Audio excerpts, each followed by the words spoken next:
Welcome, guys, to the Benjamin Dixon Show. This is a special edition hosted here by Nick. I'm here with Richard Charnin, and we're going to talk about an interesting subject today. The subject today will be exit polls and the 2016 and a little bit of the 2004 election. So in the 2016 election, we have exit polls, and they're showing a variance in the results. Richard, why don't you go ahead and just kind of tell us about, who you are and what you've been studying and what you've uncovered.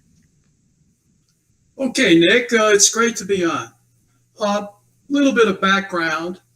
I worked in the defense industry when I got out of college. I had 3 degrees of mathematics, 2 masters.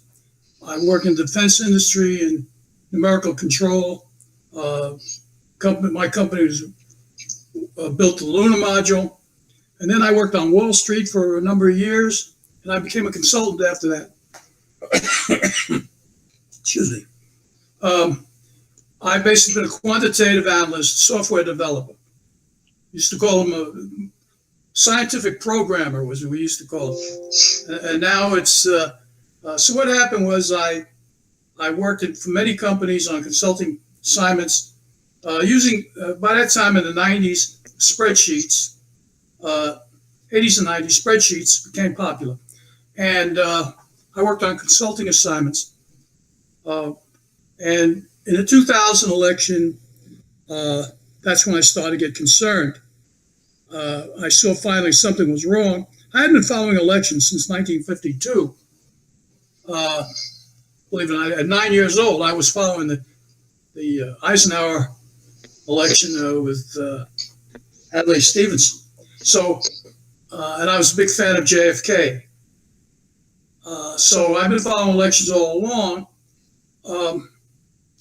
But in 2000, it was a shock to see what occurred. Basically, Supreme Court stole the election for Bush. Gore was the winner, and he won by popular vote by much more than is indicated.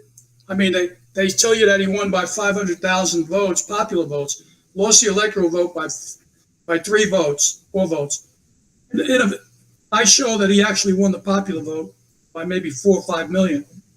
And of course, he was way ahead in the electoral vote. So Al Gore should have been president. It was stolen big time. It wasn't close. They tried to tell you it was close. But he won Florida very, very easily. Did not lose the state. Okay. Let me interrupt you for a second there, Richard. What exactly cued you in that there was something wrong to the narrative that was being thrown out there? Well, at the time, first of all, I had been doing some pre-election analysis. And I noticed that every time they print the polls, pre-election polls in 2000, they were like, as soon as Gore made a move up, they brought him down again, like CNN. And to me, it wasn't logical that Gore would lose because he was obviously a much more experienced candidate. And even at that time, Clinton was popular. He was popular. And so Gore and the Democrats should have been favored to win. Now, obviously, what happened in the Supreme Court in Florida, they stole the election 5-4, and that was obvious to me that Gore won Florida. And but I had done I really didn't do any analysis other than my pre-election analysis, which showed that Gore was going to be the winner. But I really didn't get started until 2004. By that time, I was ready for the next election. Talk about your analysis and how that came to help you make these conclusions that you've made, and what those conclusions are, besides for Gore won the election. Well, let's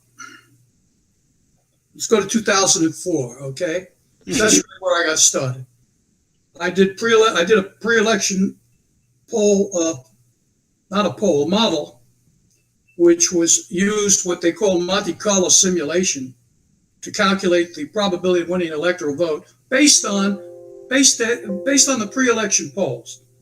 So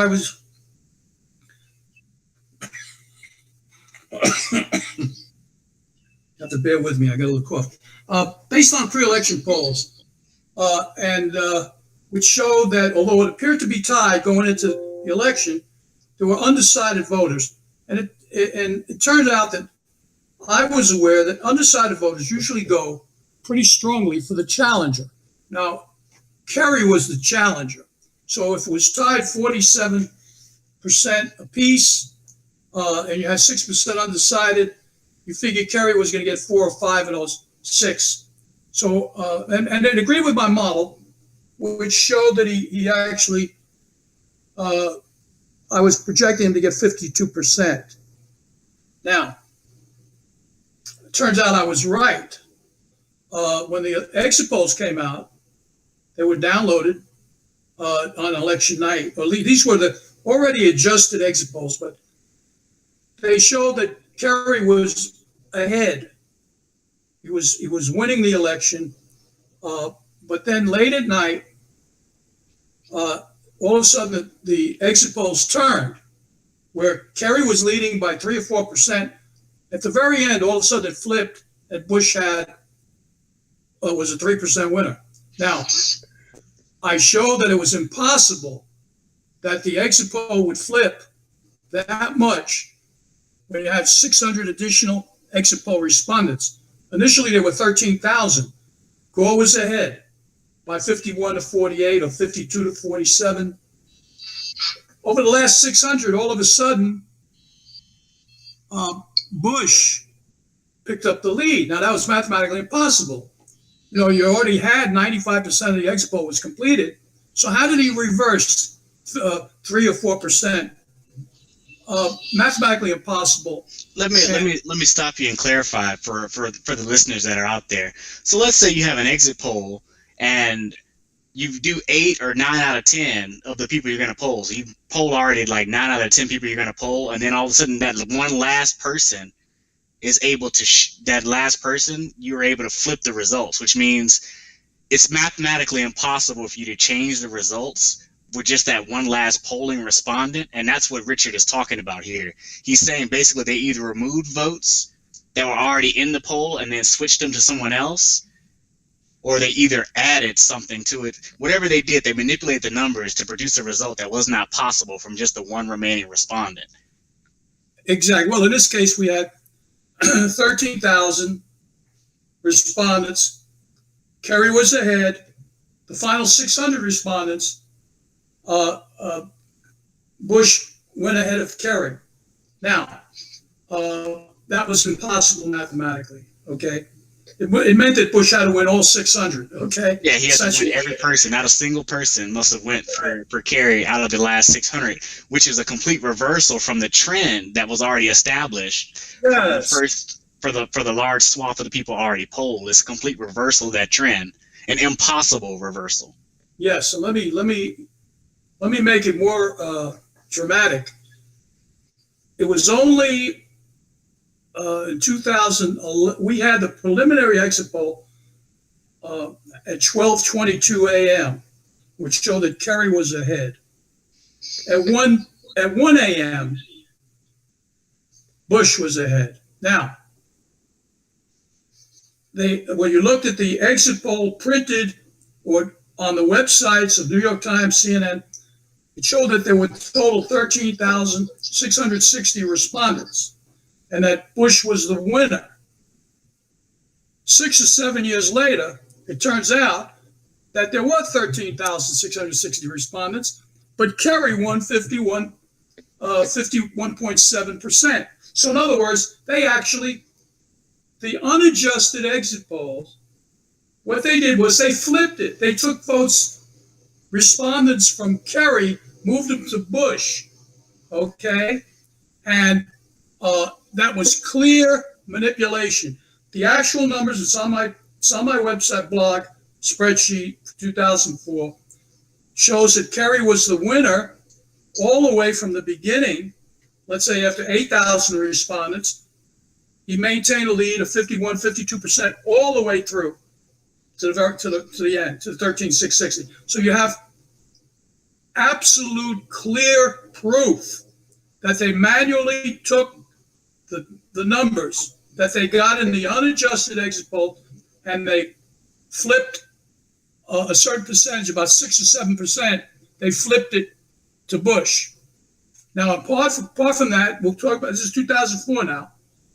I also proved that I created a true vote model where I look at the previous election of returning voters.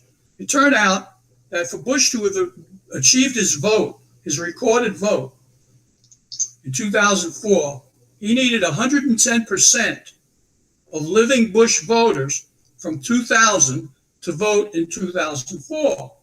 Now, 110%, obviously you can't have more than who voted in 2000 return in 2004, right? I mean, that's simple. You're going to have a certain percentage are going to die.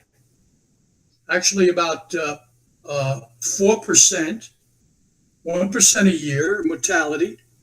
And then you have those who are not going to show up. So what you have is, you have, if you compare the returning voters from 2000, the actual plausible number, you find that there were 5.5 million phantom Bush voters that did not exist.